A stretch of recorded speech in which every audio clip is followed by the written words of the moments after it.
When people think of war heroes, they usually think of soldiers with guns in their arms and officers commanding bold orders.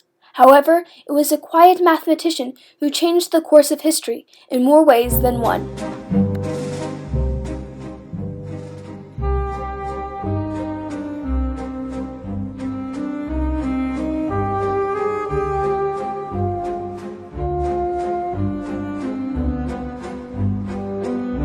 Throughout World War II, cryptanalysts at a British naval base called Bletchley Park worked to crack the Enigma, a German war code machine.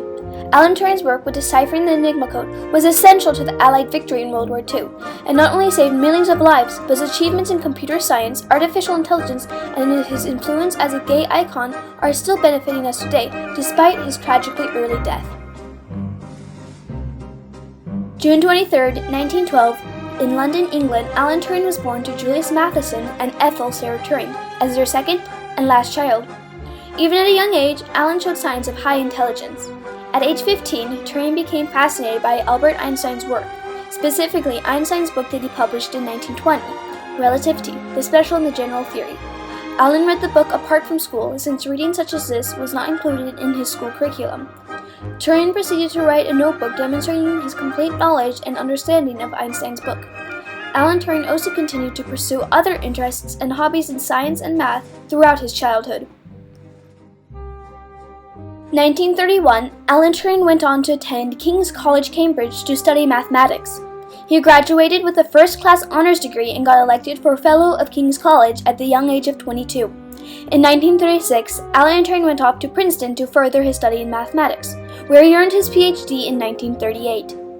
At Princeton, Turing theorized a universal computing machine, later named the Turing machine, that helped lay down some of the fundamentals of the modern computer.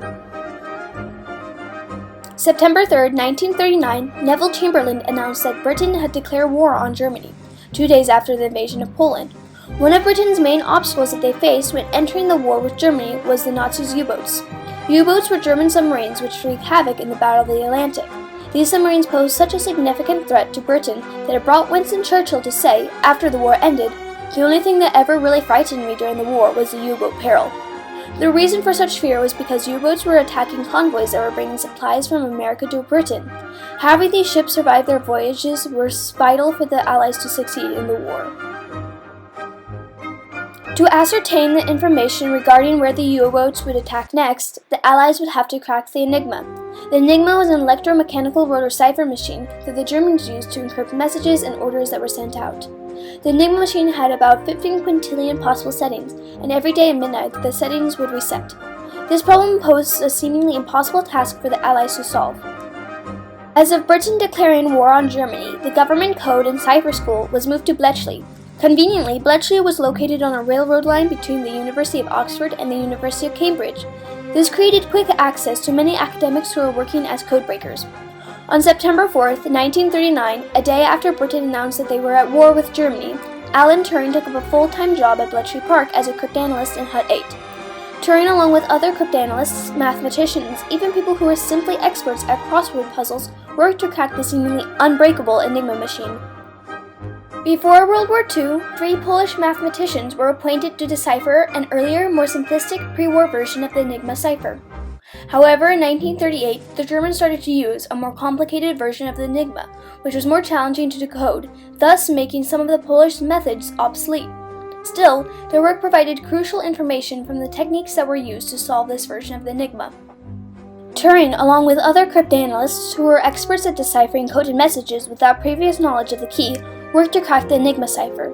Using the information they received from the Poles, the team in Hut 8 created a computing machine to decipher the Enigma. This machine was called the bomb. Alan Turing designed the bomb using a different approach to what the Polish mathematicians used. The job of the bomb was to discern the daily key, wheel order, wheel setting, and plug board configuration of the Enigma. The bombs were put into operation in the spring of 1940. At this time, it seemed that an invasion of Britain was inevitable, and they had little hope in succeeding. In the meantime, Bletchley had 60 bombs working to decipher messages. First, progress was moving slowly. However, the orders that were decoded increased from 273 to 1,344 in 1941, and in 1942, the number rose to 4,655. Throughout these years, the total of sunken supply ships diminished. The Germans began to get suspicious of the sudden decline, so they had an array of modifications to prevent the codebreakers from deciphering the messages. This forced the workers at Bletchley Park to use a trial-and-error method to modify the bombs to compensate. This method took much more time, and which was a big setback since time was very precious at Bletchley Park during the Battle of the Atlantic. Thankfully, Alan Turing devised a new tactic that Turing aimed to quantify the probability of success of each possible solution. By doing this, Bletchley Park regained precious time. This method that Alan Turing created came to be known as today as sequential analysis. As the war progressed, Alan Turing noticed a loophole that the Germans overlooked. As the Germans became overconfident in the Enigma's infallibility, they began to frequently fail to follow basic rules of cryptography. They often used phrases in their messages such as "Hail Hitler" and "The weather forecast for today is." This was a horrible mistake for the Nazis, since Alan Turing programmed the bombs to look for probable phases. Finally, by the spring of 1944, the tides turned to the favor of the Allies as Germany's power over the Atlantic weakened. By having the upper hand in the Battle of the Atlantic, the Allies could gather needed supplies to prepare for an invasion of Normandy, France. This invasion in June of 1944 would go down in history as a significant turning point in World War II and ultimately lead to the Allies' victory. If the Enigma had never been cracked, historians believe that the invasion on Normandy would have most likely been delayed or maybe have never taken place, resulting in the war being prolonged for about 2 years, which would lead to thousands of more deaths. May 8, 1945, the Allies accepted Nazi Germany's surrender. The war in Europe was finally over. Post-war, the work at Bletchley Park remained classified. Even though no one would know precisely what Alan Turing did in Hut 8 until the 1970s, Alan Turing was awarded an OBE, an Order of the British Empire, which recognized him for his service for his country during a time of war.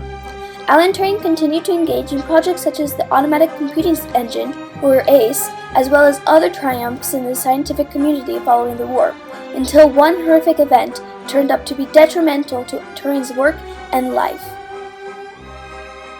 March 31, 1952, Alan Turing was tried and convicted for gross indecency because he was homosexual. In 1952, being homosexual was illegal in Britain due to the passing of the Criminal Law Act in 1885, and it was not until 1967 that the law was repealed. Alan Turing was sentenced to prison. However, due to his outstanding contributions to the war, the judge offered him an alternative to imprisonment by going through a treatment called chemical castration and a year of probation. Chemical castration was a horrific treatment that was supposed to cure homosexuality, but it also had terrible and humiliating side effects. Also due to Turing's conviction, he lost his job and couldn't seem to get a new one. In a letter to his friend, Turing expressed his fear that his work would be discredited due to his sexuality. In 1954, Alan Turing's housekeeper found him dead laying on his bed after apparently taking a bite out of an apple that was poisoned with cyanide. He was only 41. This scene seemed to be inspired by Turing's favorite fairy tale, Snow White and the Seven Dwarfs. His death was ruled as suicide, yet some questioned the motive for suicide. Turing was in the middle of some important work, and his friends and family suspected that it might have been accidental. This tragedy affected both Turing and the world. With Turing's untimely passing, much of his work remained unfinished. The world will never know what new discoveries Alan Turing could have delivered. Decades after Turing's conviction, LGBTQ activists and campaigners protested for the government pardon of Alan Turing for how harshly and unfairly he was treated. In 2009, Gordon Brown gave an official apology to Alan Turing for the way the government treated him. In 2013, the posthumous pardon of Alan Turing brought the launch of a petition in 2015 to pardon other gay men who were convicted under the Criminal Law Act of 1855. This law, called Section 166, was passed pardoning 49,000 gay and bisexual men in Britain and Wales a posthumous pardon for their unfair treatment and conviction. Section 166 was named the Alan Turing Law to honor what Turing had to endure just because he fell victim to homophobia. Alan Turing may not be a household name. However, he was one of the greatest minds of his time, and an unconventional war hero who contributed to the most significant Allied victory of World War II. He was also a man who was later wrongfully convicted by the British government, and a man who tragically took his own life at age 41. Despite this tragedy, Turing's legacy lives on in our society to this day.